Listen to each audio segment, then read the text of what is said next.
안녕하십니까. 칸중국 코리아 이신규입니다. 최근 시진핑은 뇌종양, 암투병설, 중병설 등이 잇따라 제기되면서 궁지로 내몰렸습니다. 중공 20대 전대가 다가오면서 시진핑을 반대하는 목소리가 다시 높아지면서 이전과는 달리 리크창 총리에게 반시진핑 세력이 희망을 걸고 있습니다.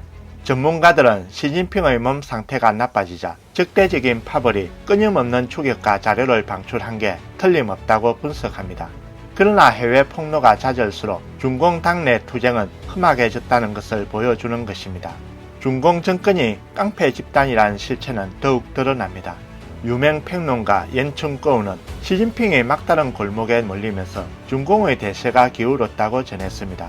그는 시진핑은 당을 구할 방법이 없다며 시진핑은 당을 구할 방법이 없고 리크창은 나라를 구할 힘이 없으며 이는 당이 자격을 잃었기 때문에 나라를 구하기 어렵다. 당, 국가는 어떻게 끝날 것인가? 하지만 리크창이 시진핑을 대체할 것이라는 소문이 나돌고 있습니다.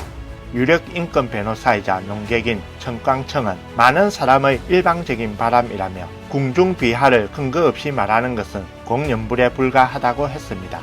청광청은 시진핑이 집권한 지 여러 해가 지났기 때문에 준비할 것은 이미 다 했다며 어떻게 이렇게 간단히 권력을 뺏을 수 있느냐고 지적했습니다. 게다가 지금 공산당에는 덩샤오핑 같은 권위자가 없으니 시진핑의 권력을 하루아침에 뺏는다는 것은 있을 수 없는 일입니다. 사실 중공은 민감한 시기에 접어들 때마다 온갖 소문이 난무하는 것이 일상화되어 그래서 수많은 가설이나 추측은 큰 의미가 없고 중국의 제도 변화에 도움이 되지 않습니다. 청광청은 이런 루머가 발생한 것은 모두 문제의 근원을 시진핑 한 사람에게 모든 것을 돌리기 때문이라며 그 자체로는 현실과 너무 동떨어져 있다고 말했습니다. 이것은 시진핑을 변명하는 것이 아니라 공산당의 제도가 당은 지키고 나라는 버릴 수 있는 체제다. 즉 중공이 악의 뿌리라는 것은 누구도 무시할 수 없다는 것입니다. 예를 들어 후진타오와 원자바오의 새로운 정책이 처음에는 그렇게 매섭게 불었는데 뒤의 결과는 어땠는가?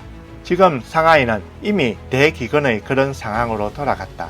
전제가 존재하는 한 어떤 지도자도 국가에 유례없는 재앙을 가져올 수 있습니다.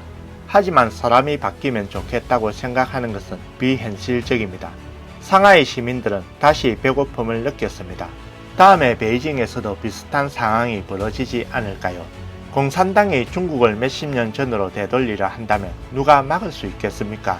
자오쩌양이 가택연금 됐을 때 누군가가 당신이 집권하면 개혁을 추진할 가능성이 있느냐는 질문에 그는 생각한 후에 안 된다고 했습니다. 왜 안 될까요? 그가 원하지 않는 것이 아니라 그가 할 수 없는 것입니다. 중공은 공산체제 하에 운영되기 때문에 도적선에 오른 것처럼 오르면 악을 따를 수밖에 없고 잘하려 하면 도리어 도태된다라고 했습니다. 청광청은 제로 코로나 정책은 온 나라를 뒤흔들고 있다며 최근 많은 스포츠 경기가 중단되거나 연기돼 체면 치레가 취소됐다는 소문이 나돌고 있다며 한편으로는 중국 경제에 문제가 생겼다는 증거와 함께 이를 믿는 사람이 많지 않다는 설명도 있다고 말했습니다.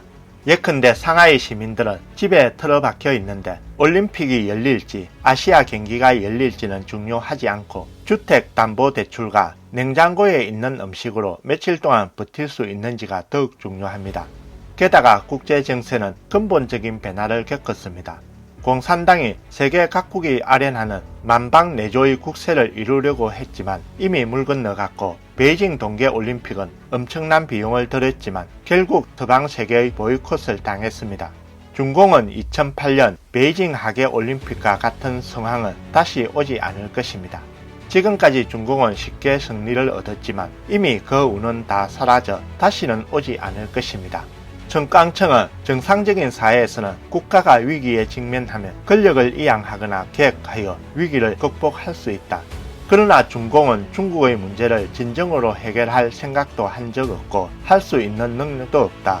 그들이 해결하고자 하는 것은 권력을 빼앗아 가려는 세력이 있느냐 하는 것이다.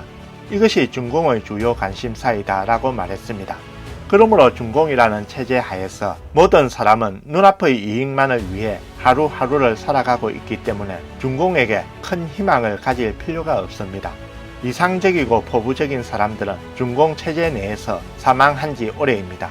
중공의 경우 가는 데까지 가다가 정권이 무너지면 모두가 흩어지면 그만이라고 생각하고 있습니다. 소련이 무너지지 않았을 때 어떻게 그런 강력한 메커니즘이 갑자기 무너질 수 있을까 하는 생각이 들 정도였으나, 그러나 정말로 나무가 쓰러지자 사람들은 소련이 이 정도의 풍상도 겪지 못할 정도로 약하다고 다들 말합니다.